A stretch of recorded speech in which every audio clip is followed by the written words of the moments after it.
Hello guys and welcome to this next tutorial.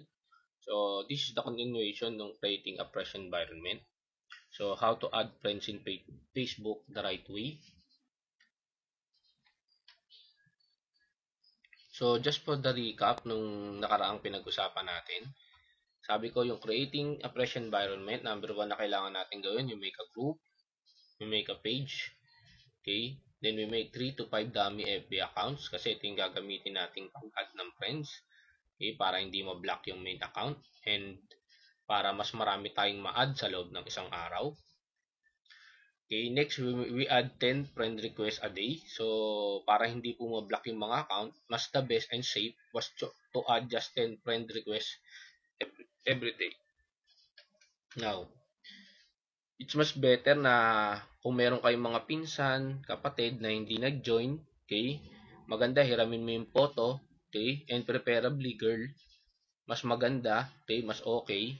Kasi mas madali po yung girl po, mas marami pong nag-a-add. Okay? So, para dun sa dami, mas maganda ganun gawin nyo. Pero pa po dun sa account mo, no? Gawa ka rin ng account mo na dami, gawa ka rin ng account mo na, kulyari, pinsan mo, kapatid mo. Okay? Para pwede mo lang gamitin pag-add. And makikita nyo po, marami pong nag-a-add pagka-girl. Okay? So, pampadami lang po. Okay? How to add friends the right way? Okay? So, number one, bago po kayo mag-add ng friends, i-check nyo muna kung mutual friend is greater than 5. Kapag ka greater po ng 5, wag nyo po add. Ibig sabihin, marami na pong kaibigan nyo na rin. So, wala na pong sense na i-add nyo pa po yun. Okay? Number 2, you make sure na hindi po taga-aim. Okay? Kasi kung taga-aim po yun, i-add nyo pa, ay wala na rin sense para i-add nyo pa kasi taga-aim na, hindi nyo naman na po balak recruiting yan. Again, ang focus natin ngayon was to recruit more new blood. Okay? Hindi po member ng taga-aim. Okay? So, number 3, i-make sure nyo rin na hindi po siya taga-ibang network. Ibig sabihin, hindi siya taga-ibang company. Kasi yun po yung reason kung ba't mas maraming o mas malaking opportunity na ma-block kayo. It's because pag nag-add kayo ng taga-iba, ang gagawin nila, i-click niya po yung i-click niya po kayo as spammer or as iba-block niya po kayo. That's the reason mabablock po yung account niyo. Kaya total 10 lang naman ang i-add mo everyday, mas the best na tignan mo na kung taga-san siya. Okay? Kung wala siya, generic, hindi po siya sa ibang network, pwede niyo na po siyang i-add. Okay, again, ang focus natin, kumuha ng mga new blood. Now, number 4, make sure hindi siya friend ng dami. Ibig sabihin, kasi po, ang gagawin mo, you create 3 to 5 dummy accounts, and then, ipe-friend mo yung dummy accounts mo eh. So, pag in-add mo yung friend, makikita mo kung friend na siya ng dummy account or isa sa mga dummy account. So, pag friend na siya, huwag mo na siyang add. Kasi no use na eh. Okay? So, ang mangyayari, baka mamaya, friend nung 5, in-add mo pa, wala nang sense. Dumadami na lang yung ina-add nyo, pero pare-parehong tao na lang din. Okay? Number 5, invite Filipinos. Ano pong point ko dito? A lot of people kasi ang ginagawa nila, nag-invite sila kaagad ng mga foreigner. Okay? Okay po yun. Okay? Yun nga lang po, hindi po kaagad magtitiwala sa inyo yun. Unang-una, magkaiba po kayo ng lahi eh. So, kung gusto nyo makatarget ng mga foreigner, ang diskarte pong ginagawa dyan, mag-invite ka muna ng Pinoy sa ibang country. Pag naka-invite ka ng Pinoy sa ibang country, siya na po ang mag invite ng kakilala niyang foreigner. Okay? Asawa niya, foreigner. Asawa ng kapitbahay niya, foreigner na best friend niya. Dun po mai-invite yun. So, huwag ka munang kagad tumarget ng mga foreigner ang mismong i-add mo. Kasi it would be useless. Oo, makaka-invite ka, siguro. Pero bihirang-bihira po yan. Okay? Number 1, may discrimination. Okay? Number 2, hindi yan kagad magtatrust sa'yo. Okay? Kaya nga, mapapansin nyo po, kapwa Pinoy, mas mabilis po yan mag-trust. Okay? Kaya nga, tayo na nga, kapwa Pinoy na natin, i-invite natin, di-discourage pa kayo. Pag foreigner, baka lalo pa po. Okay? So, ito po yung dapat nating tandaan. Okay? So, let's see that in action. Okay? Ito po tayo sa Facebook.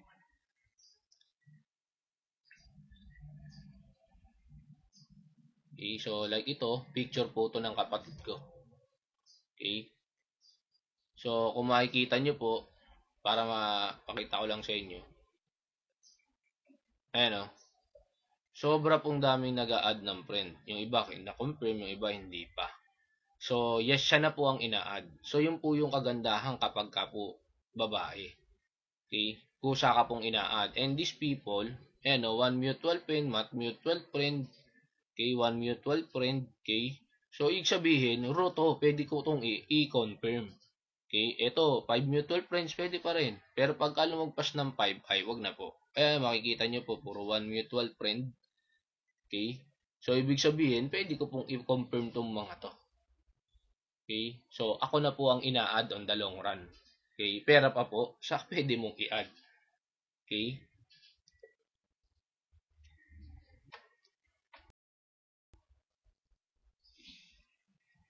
Yan. So, kung titignan po natin, total 10 lang po yung i-add nyo everyday. Okay? Ang gawin nyo po, i-open nyo na. Katulad nito, to mutual friend, pwede po to. O you just open it. Okay? Tapos i-double check nyo na po. Makikita nyo naman po agad kung taga-ibang network, kung taga-AIM Global or taga-ibang network. Makikita nyo kasi nagpo-post siya ng picture sa newsfeed niya. Okay, so kung makita mo, ito, press, new blood po to. Ibig sabihin, pwede ko po itong i-add. Okay? Kasi po, mas masarap pong invite yung mga wala pa pong alam sa network or narinig lang yung network kesa dun sa mga taong nag-network na. Okay, makikipagtalo ka na lang po dyan, okay, or makikipag-comparean ka ng marketing plan, which is useless po, waste of time, and at the same time po, yan po yung mga tao na sasali po yan sa mga bago. Okay? At hindi po basta-basta yan na may invite. Kaya, kaysa makag-waste ka ng time dyan, ako, kaya po ang mindset ko palagi maghahanap ako ng gusto, okay, kaysa ipilit ko sa ayaw. Okay? Kaya more on new blood po ang target. So kaya ito, okay to. So I will add this as friend. Okay? So ganun po kasimple. Okay? I-filter out nyo po lahat ng ina-add nyo. Okay? Ito po, another po ito pa. Pwede ko po yan uli add because it's just two mutual friend. Okay? So ang gawin nyo lang uli, i-search nyo. Now, kung makikita nyo po dito, yung sinasabi ko po, makikita nyo po, two mutual friends. Ibig sabihin, isa, no, naka-meet siya sa criteria, wala pa sa 5 mutual friend natin to. Okay, second, wala po dito yung dami account. Kasi po, kapag ka po friend to ng dami account, lalabas dito na yung account mo na dami, makikita mo siya. So kung friend siya ng dami account, huwag mo na siyang i-add. Kasi, nandun na naman siya sa prospect list sa friend nung dami account Okay? Kaya nga 'di ba sa atin sa network ang unang sinasabi, you make a prospect list. Okay? Lista mo lahat, alalahanin mo, huwag mo kalimutan. Alam niyo po yung ginagawa niyo ngayon, you are making a raw prospect list. Okay? Ng puro new blood. Okay? Kaya pag nag-post na po kayo ng ads, sigurado po puro new blood makakakita. Okay? And ito po yung mga madalas nagtatanong, nag-i-inquire kung paano kumita ng ganyan because wala pa sila totally alam. Naririnig lang nila pero hindi nila alam, okay, kung paano gawin. So, ganun po kasimple. So now, let's go back ulit dun sa slide. Okay, so, ganun po siya kasimple. Okay, so next, where to search for new blood. Okay, ito po, this is the good part. Okay, so, saan po maganda mag-search ng new blood? No? Number one, ayun, like yung ginawa ko kanina is the Facebook suggestion. Okay, sa kanan lang naman Okay, or doon sa nakakaalam na nito, okay, doon naman po sa hindi nakakaalam, yun po yung purpose nito. Number one, we use the Facebook suggestion. Yung sinasuggest po sa right side, yung kaninang mga kiniklik ko. Number two, we search in pages and in groups. Okay, now, isa pong dapat natin tandaan, kasi po ito yung common error na nakikita ko sa iba. Okay, nagjo-join sila sa mga group ng posting ads, okay, how to earn, share your MLM. Alam niyo po, wag po kayong magsasala doon at wag na po kayong magpo-post doon. Okay? Masasayang lang po yung puyat nyo sa kapagod nyo at yung pagpo-post nyo sa sipag nyo na everyday pinopostan nyo yung group na yon. Pero walang nagre-react. Kung may mag-react man doon, ako po kailan pa. Why? It's because para sa akin po, okay, compromise na po kasi yun, na-compromise na yung mga pages and groups na yun. Bakit? Kasi po lahat po ng member ng group na yun nagpo-post ng ads. Sino po re-recruitin mo doon? Kanya-kanya po sila ng ipino-post. The best thing na pwede nyo pong gawin, okay, maghanap kayo ng page or group na wala pong fresh po. Ibig sabihin, wala pong kitaan. Okay? Huwag po kayong mag-post dun sa may kitaan. Kahit doon allowed mag-post, oo, allowed ka mag-post. Magpo-post ka na magpo-post. Pero nonsense yun. Mapapagod ka na lang. Okay? Kasi nga, lahat kayo, may kanya-kanya na kayong pinopost na pagkakakitaan. Okay? And again, kung nasa ibang network yan, nasa ibang online yan, okay? Nasa SWA yan, wala po yan sense nyo kasi hindi nyo po yan ma-invite. Okay? Makikipagtalo lang po kayo again dyan. Okay? So, the best thing that you should do, okay? Huwag po kayo magsasali doon and hanap po kayo ng pages and groups na ang team po nila hindi po posting ng ads or extra income. Okay? Now, let's see this in action. Pakita ko po ito sa inyo.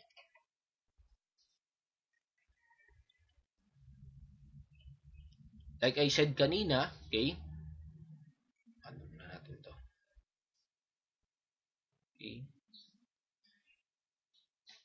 Ayan, you could use this one. This is the Facebook suggestion. Okay, so kung ano yung sinasuggest, okay, yun nga lang, piliin nyo. Like to, to mutual friend, pwede pa po yan. Okay, so you could add it. Pero, i-check nyo lang, wag po kayong dito mag-add. I-check nyo po muna kung member siya ng ibang network. Now, another sabi ko, you could search in pages. Ganito po yun. Okay, ang tanong, ito pong ginagawa natin, ang main focus natin was hindi naman makarecruit dito sa Pilipinas Ang main goal natin was makarecruit international kasi online na po tayo Actually ako po, aminin ko, dito lang po ako sa loob ng bahay, sa loob ng kwarto ko, may office ako. Okay, nakakapag-invite ako from other country, Dubai, New Zealand, Australia. Okay, pero nandito ako sa loob ng bahay ko. Okay, wina one-on-one ko, online din po. Okay, nagse-seminar ako, online din po. Okay? Kaya ang target ko po international, yun din yung gusto kong ituro sa inyo. Why? Unang-una, okay, sobrang dami pong nag-aim sa Philippines. Okay? Pero ang dami pa pong country. Okay? Kung sobrang lalaki na ng kinita ng mga top earner dahil sa Philippines, mas more kung makapag-start ka sa isang country. Okay? So again, targetin mo doon yung Pinoy. Yung Pinoy yung magpakalat doon. Okay? Now, the big question is, okay, saan mo gusto mag-recruit? For example, you want to recruit sa Taiwan. So, hanapin mo lang dito, Filipinos in Taiwan, for example. Okay? So,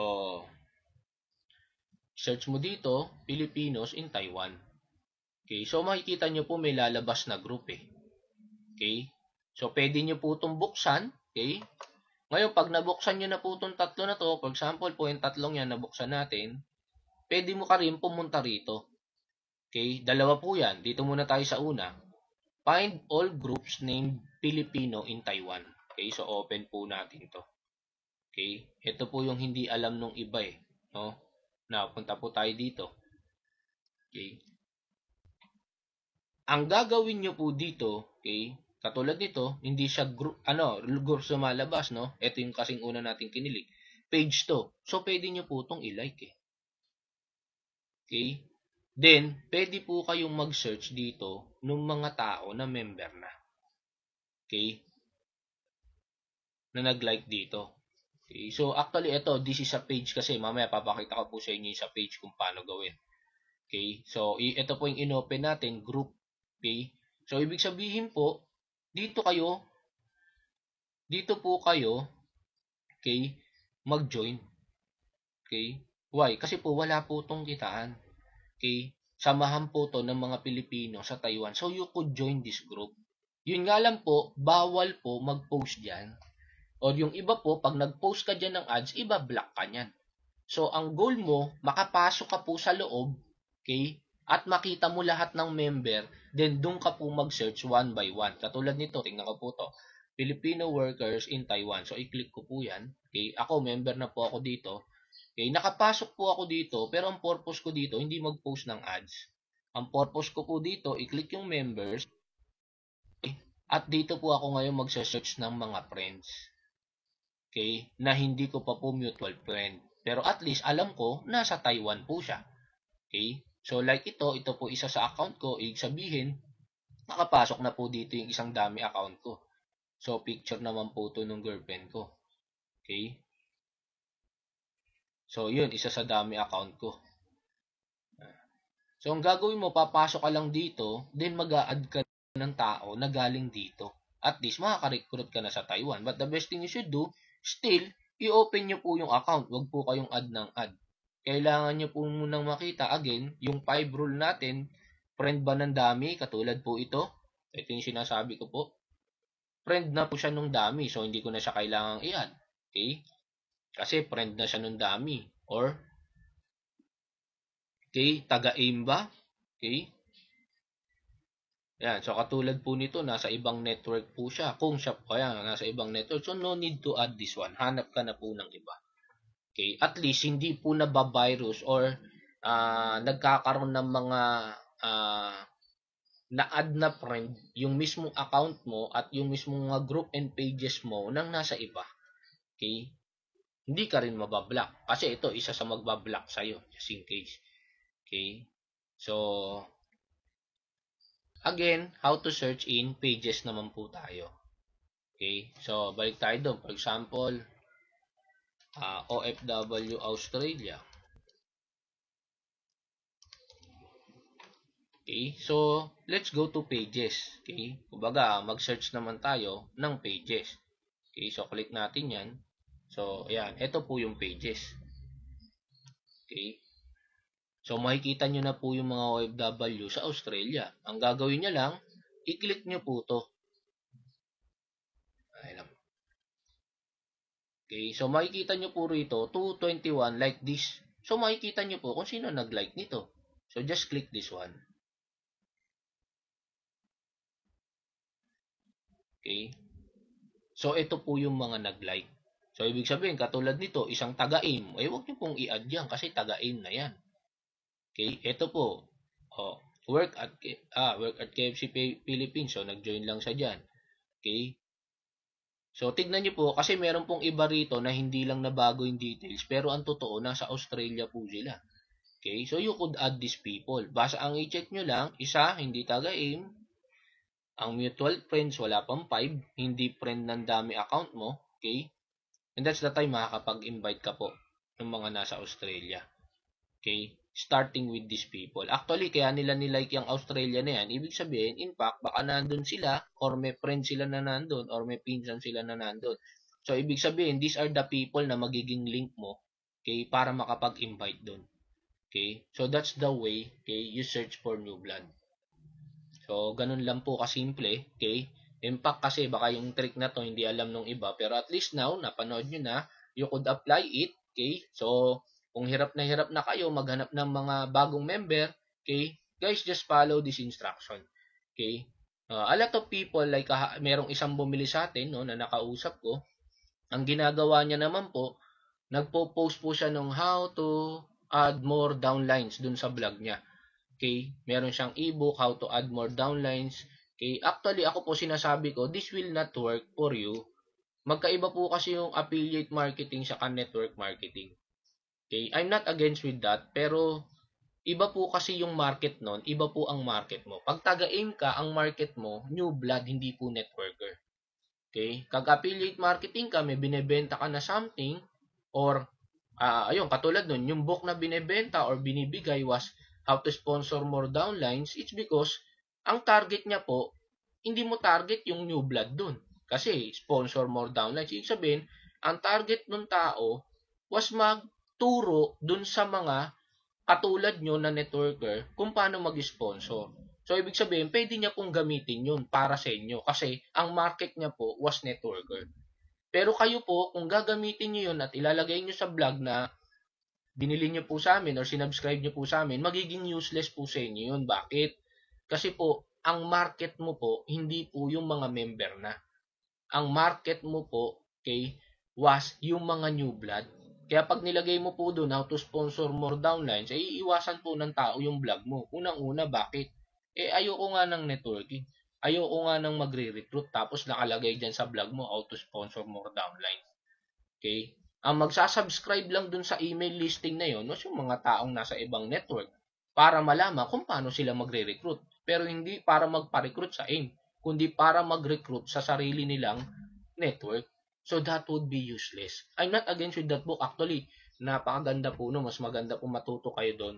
Okay? And then natuto kayo doon, then you use these tools para ipakalat. I'm just suggesting na magkaiba po kasi ng market. Iba yung market niya, iba rin yung market nyo. Kaya po ito, sabi ko nga sa kanya, sis, tignan mo na lang tong ginagawa ko kasi ito, para to sa network. Ang target mo dito, new blood, yung walang alam sa network. Uumpisahan mo palang posan ng mga cheque, ng mga proof.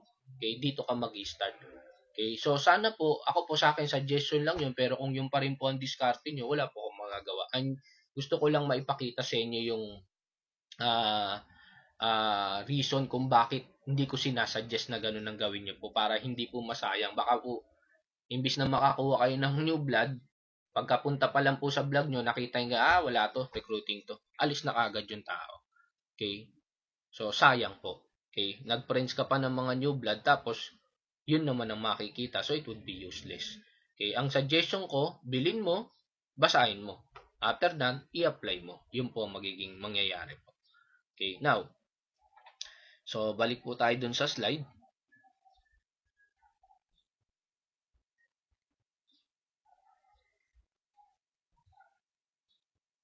Okay. Now, with this strategy, you will never run out of people to invite. Okay? Kaya po yung maganda, yun po yung maganda sa online. Sa offline, magli-list ka, 100 na kakilala mo na, yung iba hindi mo makita at yung iba hindi mo rin makita sa FB. So, why waste time? Okay? If there are a lot of people na nandyan sa Facebook. Okay? Kaya nga po dati, marami nakikipagtalo sa akin, sabi sa akin, para hindi lahat ng tao may PC. Okay? Sabi ko, pero pare, kahit taga-squatter, may Facebook. Doon po siya napaisip. Sabi niya ba, nga, no? Okay? Ibig sabihin, yung mga tao, kahit walang computer, nakakapag-Facebook, may sariling Facebook account. Ibig sabihin, nagre-rent ng computer, may paraan. Okay? Lalo po ngayon, di ba? Ang dami na pong mga plan sa cellphone, nag-o-offer sa mobile, okay, ng free Facebook. In fact, Globe and TM is giving free Facebook. Okay? So, ibig sabihin, ang kagandahan po nito, okay, pwede mo pa rin gamitin yung Facebook. Okay? And since pwede nating i-integrate yung vlog sa loob ng Facebook, pwede mong ibato yun sa kanila. Okay? So, yun po yung kagandahan ng vlog po natin. Second, it's because yung vlog po natin mobile ready. Ibig sabihin, kahit sa cellphone tignan, okay, or sa cellphone ka mag-share, magagamit mo. Okay? Now, dito po sabi ko, there are strangers, or ang tawag nga po natin sa network dyan, so as friends you do not know yet. Okay? So, they are still friends you do not know yet. Okay? So, yung kanina pong mga strategy na tinuro ko was how to find these new friends through that stranger. Okay? Kaya suggestion ko, you don't be afraid to be rejected by your common friends. Why? Kasi sobrang daming tao po na may invite. Okay? If alam mo lang kung paano yung tama na gagawin. Actually, there are a lot of people using Facebook, okay? But there are minor mistakes na hindi po nila napapansin. Like kanina po yung in-explain ko na nagjo-join sa mga posting ads and so on, etc. So, yun yung minor na mga errors na nagagawa mo na yun nagpapatagal sa'yo. Okay, so ito po, hinimay ko na po with the first and the second video, okay, kung paano po mag-add ng new blood. Okay, so, you like our page, okay, Online Marketing for AIM Global, okay, so dito po makikita nyo po lahat yung mga tutorials na ginagawa ko, okay. And at the same time po, okay, dito rin po ako mag-a-add ng mga pictures ng vlog, okay. Yung mga susunod naman po na tutorial ko, ipapakita ko kung paano gagawing mas simple yung pag-share sa Facebook. Okay, this will make your life easier. Okay, yun po yung pwedeng gawin ng vlog. Okay, and this is the perfect marketing tool, okay, para makapag-sponsor ka internationally, okay, and how to use the blog. Yun po yung mga tutorial naman na gagawin ko. Kaya doon po sa mga nakabili, okay, ito po yung unang dapat na gawin nyo, okay, para magamit nyo po ng mas maganda po yung blog. Pag-share nyo po. Okay, so yun naman po yung susunod na gagawin natin, how to use the blog. Okay, so with that, I end this tutorial.